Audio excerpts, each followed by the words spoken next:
Creo Parametric 4.0, Lesson 13, Part 3. In this portion of the lesson, we are going to create an assembly. I'm going to toggle back and forth.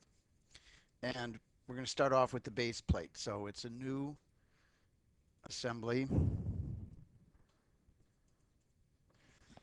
I'm just going to give it a short name. Use the default template. And the first component, assemble. And we're going to assemble the plate. And we're going to put it at the default constraint. Middle mouse button, that's the first one. We can go in and change the display into isometric at this point, so we can see it a little bit better. I changed some of the colors. Hopefully when we highlight something in selection, it'll look a little bit better. All right, so don't worry too much about my model tree here. I've used these parts over and over again, so you're going to see some warnings about outdated references and regeneration, etc. So here we have our plate and we have our assembly, mounting assembly. All right, so the next component we're going to put in is the bracket. And I'm just going to turn this. Truthfully, you can just start giving constraints, but if you want to make it look a little bit more like what it's going to be when you position it, you can do that. This is just roughly positioning it. Now, normally I will select the base here, right mouse button to get the bottom of the bracket, and make that coincident. That's a good starting point. Now, we'll go up to placement and put in a new constraint, and we'll select here and this plane. And this one we don't want to be, we want this one to be a distance. And as I recall, I think it's 3 inches, but went the wrong way. So -3. Oh, that's -33. Not going to work.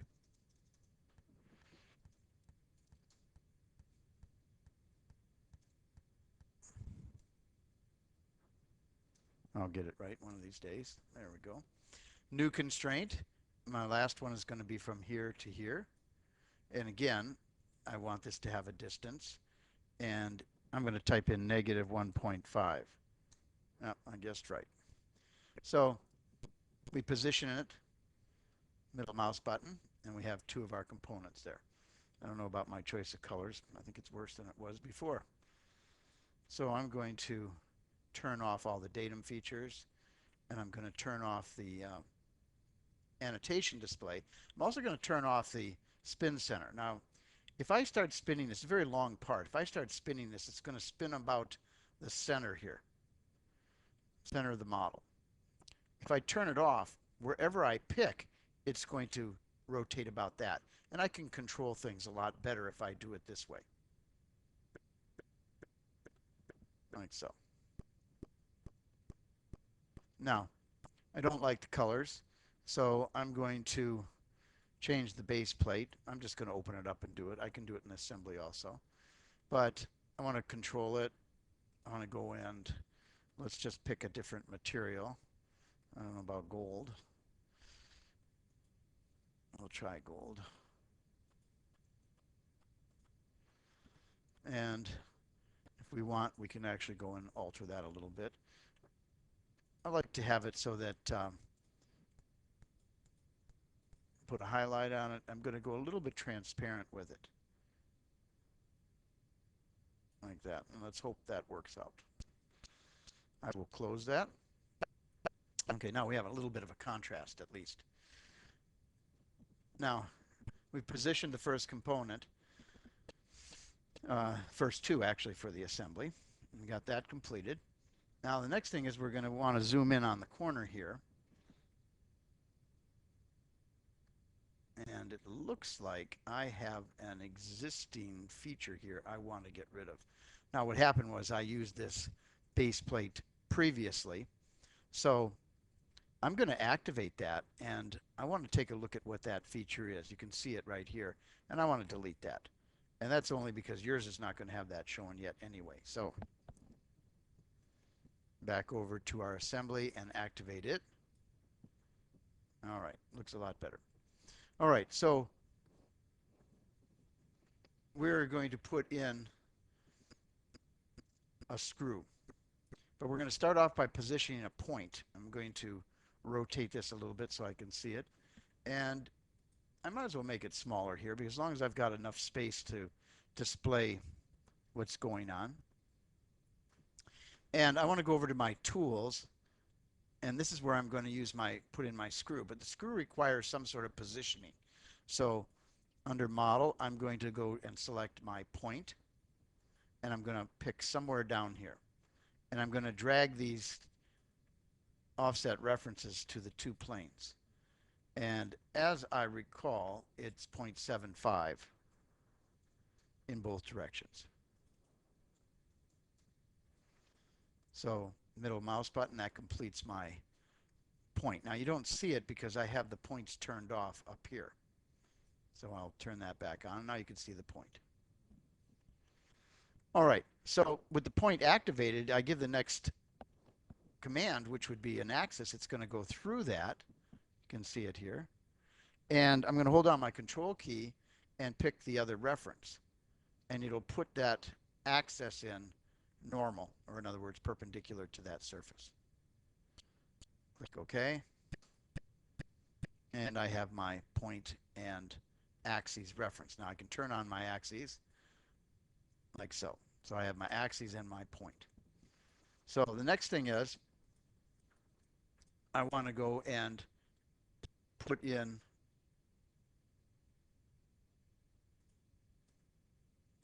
I'm going to go down a little bit. I'm going to go put in my screw. So I've got to go over to the Tools tab in the ribbon.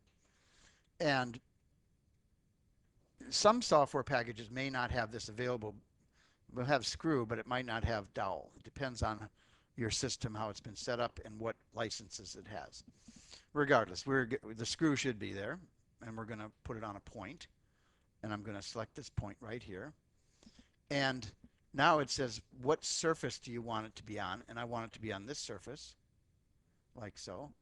And where do you want to start the thread? And I want to start the thread down here, like so. So I'm going to click OK.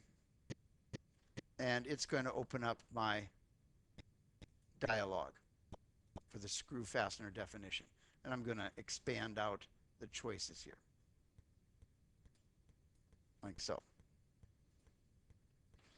Now, I want this to be inches, and I want it to be a hex socket head cap screw. This was pre-selected. I don't know, if whatever I had done previously, it's going to default to that. You can change it, but you are going to keep it at 1/2 inch.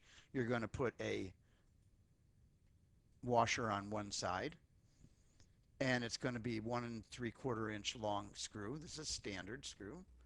It's going to go through thread over here, and this is the preview of it, and you can preview it on the model itself. Click OK. Now while I'm here, I want to rotate this around and show you that it actually put a hole in there. Okay. I clicked View Previous to go back to where I was. I hardly ever use that command, but I decided to do it. All right, so and the next thing here, if we look closely, it's going to say once you've got this in here, you want to highlight some items in the model tree. So you want to have your model tree open, and I'm going to open these. You can see. And basically, we are going to take and connect with make a group out of these items right here. The point, the axis, the hole information, and the group screw, etc. So we're going to select all of those, and we're going to create a group, like so. Next, we're going to go and create a pattern of that group. So pattern is under model, pattern or right mouse button pattern. And we have two dimensions. We have a dimension here.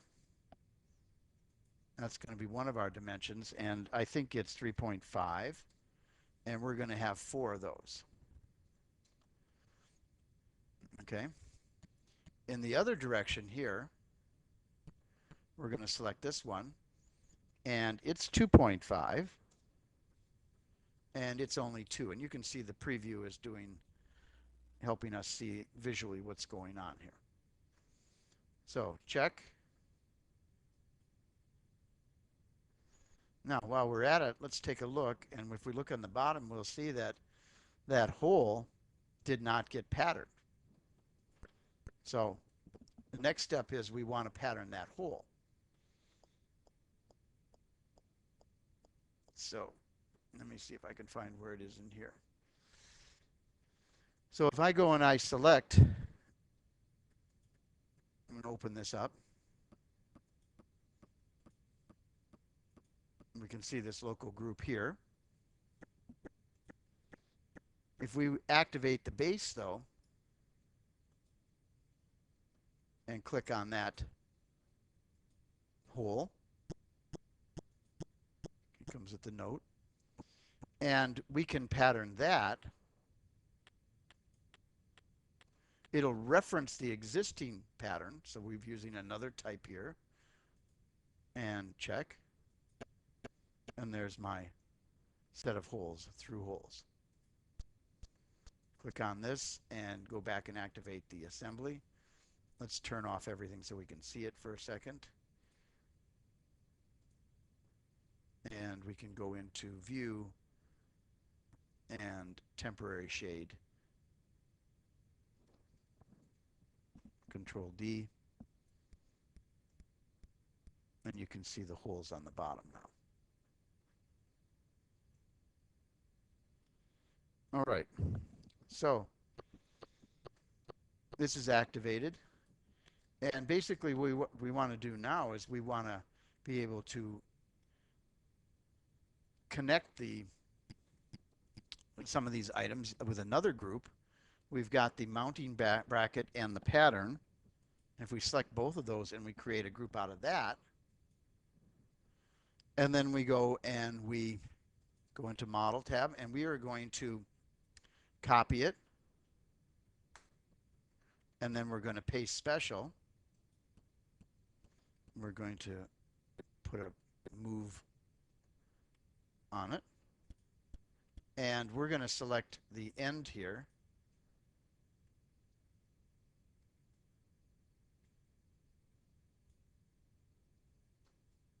transformations, move,